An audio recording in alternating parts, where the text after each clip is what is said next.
কথা ধারাবাহিকের আজকের পর্বে দেখা যায় অগ্নি হঠাৎ করে রেগে গিয়ে বুলির সমস্ত কসমেটিক্সের জিনিসপত্র বাইরে ফেলে দেয়। তখন জুনি তাকে শান্ত করতে গিয়ে বলে, আসলে দাদা, আমার বোন এখানে বসে অনেক কিছু বানাতো, তাই এগুলো এখানে রাখা ছিল।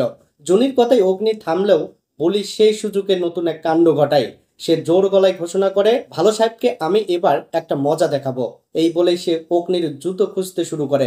অন্যদিকে অগ্নি বুলির আচরণে এতটাই বিরক্ত হয়ে পড়ে যে সে বলে বসে, আমাদের এখনই খুঁজে বের করতে হবে বুলির উইকনেস কি, আর সেটাকেই ব্যবহার করে তাকে এই বাড়ি থেকে বের করে দিতে হবে। এই দৃশ্যের পরেই বাড়িতে ঘটে আরো এক চাঞ্চল্যকর ঘটনা। অগ্নি কোথাও বাইরে বেরোনোর সময় দেখে তার সব জুতো একের পর এক ছিঁড়ে গেছে। সে চিৎকার করে ওঠে, কে করেছে এসব? তখন বুলি হেসে হেসে স্বীকার করে, আমি করেছি, আমি প্রতিশোধ নিয়েছি। তখন অগ্নি রেগে গিয়ে বলে, এই মেয়ে আর এই বাড়িতে থাকতে পারবে না। চিত্রা তাতে সায় দিয়ে বলে, এমন আলকালচার মেয়ে এখানে থাকলে চলবে না। তখন রিচাও অভিযোগ তোলে, এই মেয়ে আমাকে গোবরে ফেলে দিয়েছিল।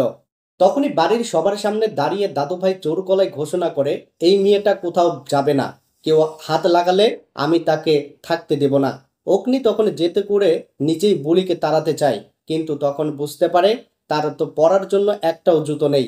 তখন বলি মুচকি হেসে বলে, কি হলো, বাইরে যেতে পারছো না তো? অগ্নি তখন যেতে ধরে অনলাইনে জুতো অর্ডার করে।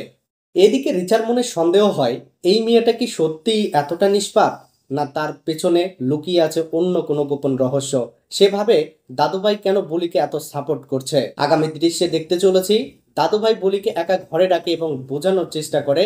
এরপর দেখা যায় পুরো পরিবার মিলে বলিকে অনুরোধ করে, তুমি যদি পারো তাহলে অগ্নিকে একটু সঠিক পথে আনার চেষ্টা করো। এই আগামী পর্ব দেখতে চোখ রাখুন আমাদের চ্যানেলে আর ফেসবুক পেজে।